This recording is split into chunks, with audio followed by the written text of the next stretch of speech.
Sixto Sánchez debuted with the Marlins on August 22nd. The dude throws absolute gas. Everything in his repertoire sits about 4 miles per hour above the major league average for that specific pitch type. But I'm interested in his four-seam fastball specifically. The pitch struggled in his 7 starts despite a ton of horizontal movement, and he throws it more than any other pitch in his repertoire. That begs the question, is Sixto Sánchez throwing the wrong fastball?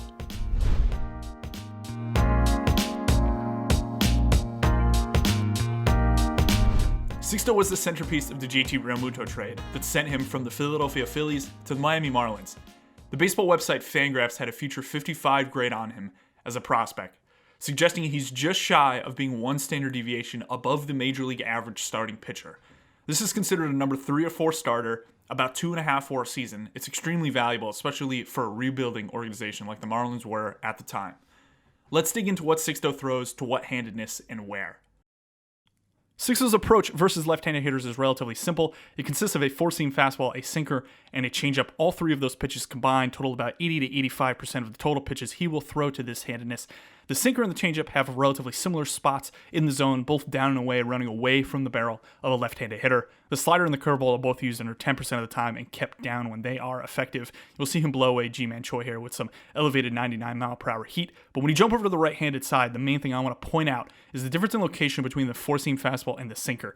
As the heat maps jump here, you'll see the sinker is running in on the hands of a right-handed hitter. This is something we're going to get into in a bit, but it's a key point that I think he should be doing more instead of using that four-seam fastball. But the devastating thing about him is that he uses the changeup and the slider both to right-handed hitters to put them away. 2 devastating off-speed pitches he uses over 15% of the time. The common theme here is that Sixto uses his four-seam fastball a lot to either-handedness of hitter. The issue is that there's minimal vertical movement on his four-seamer.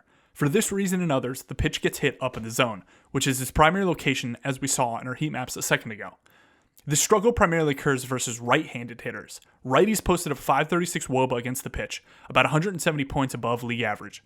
But the pitch still succeeds at times, which is why he keeps throwing it up there, especially when facing hitters who struggle with velocity up. Remember that playoff game against the Cubs, where Sixto threw 5 innings of a 6 strikeout ball, shutting out the team at Wrigley Field, walking away from there into the next series against the Braves, which they'd end up losing. But in that start, Sixto threw his four-seam fastball 74% of the time. Why? During the regular season, the Cubs had the worst batting average in all of baseball against pitches, 95 or above. Their slugging and WOBA weren't as bad, suggesting probably a little bit of a lack of luck here. But this is still struggle, and Sixto's game plan was pretty clear, and it was effective, and it proved to him, and I imagine the Marlins staff, that pitch can succeed up in the zone. But, and this is a big but, velocity is not everything. Vertical movement matters a ton, especially on four-seam fastballs. It causes pitches to resist gravity's downward pull and sit up in the zone longer, causing hitters to swing under the pitch more often. Hitters have mental maps in their mind of what a pitch should look like, and when something like a fastball with a ton of rise deviates from that construct, it probably creates a bit of confusion.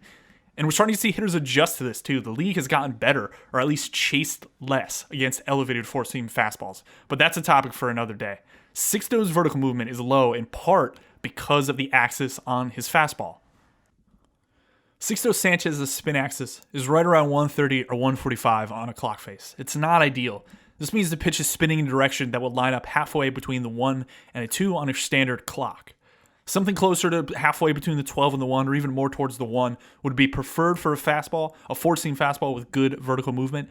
But arm action and spin axis have a relationship to one another. And Sixto's release point is pretty far away from his center of mass. This gives him a crazy amount of horizontal movement. This is why his sinker is super effective, but it limits his vertical movement. And this is one of the main reasons why that four-seam fastball is not able to achieve an above-average amount of vertical movement.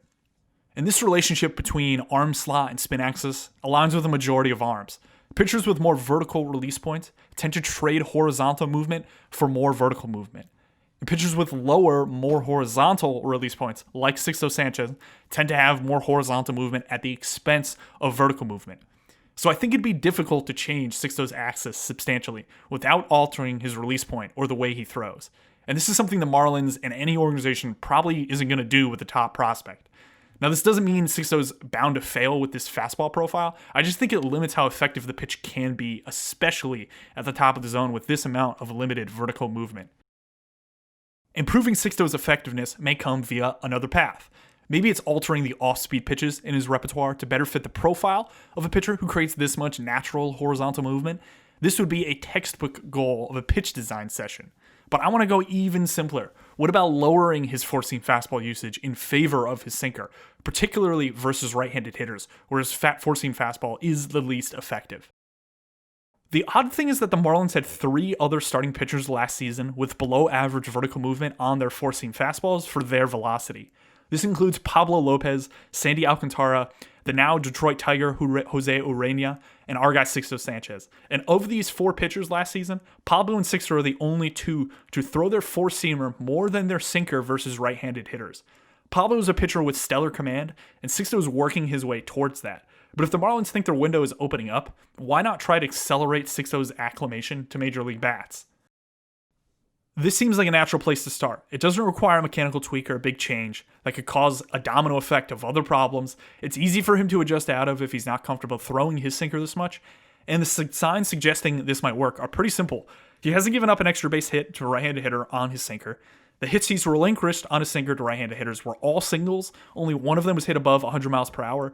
The pitch generally sits in on the hands of right-handed hitters as opposed to more out over the plate, which we saw in our repertoire breakdown at the beginning of this episode. And I think this can make his slider more effective on the outer third if he's backing up hitters on the inner third with his sinker more effectively. It's a simple idea, one that doesn't require a drastic approach change for a young pitcher, and I think the results could be pretty beneficial.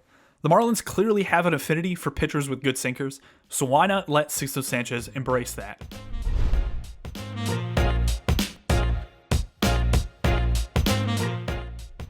But what if I'm wrong? This is a question I've been trying to ask myself a lot when thinking through how a player can improve and outperform projections.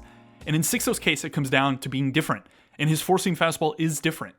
In a world of monochrome pitchers, guys elevating high-efficiency four-seamers and bearing curveballs that mirror that four-seam's axis below the zone to the point of redundancy, Sixto's four-seam fastball possesses about 2 to 3 more inches of horizontal movement than the average four-seamer at his velocity. It really toes the line between a four-seamer and a sinker, and I think that's part of why it's effective, but not particularly effective at the top of the zone. And this connects back to my point about how Sixto releases his fastball.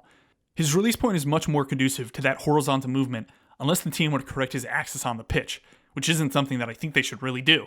But hitters probably also don't see this level of velocity either from a starting pitcher. And this is part of the reason why I don't think scrapping the four-seam fastball altogether is the best course of action. I still think it could be a weapon that sets up his other pitches and deepens his repertoire, even against right-handed hitters. But to use a less than ideal pitch over 30% of the time, more than any other offering to that headiness of hitter, seems like a suboptimal approach. There's a chance that the small sample of 2020 could have been a fluke, but the underlying pitch characteristics of Sixto's fastball, like velocity, movement, profile, stabilize rather quickly. I don't think this four-seam will be as effective in the aggregate if he keeps up trying to locate it at the top of the zone to right-handed hitters. It might be sometimes, like he did against the Cubs, but stretch this out over 150 or 200 innings, and Sixto is going to have problems. The big thing that projection systems usually don't take into account are changes in pitch mix or approach to hitters. It's why they probably underrated a guy like Shane Bieber in 2020 because he added a cutter, or Bauer entering 2018 because of his new slider. This is why I find mix and approach changes so interesting. They're X factors, the ultimate speculation. And Sixto has some gaudy metrics for a 22-year-old. I just want to see him actualize his potential as quickly as possible, and using his sinker more to right-handed hitters could be a step along that path.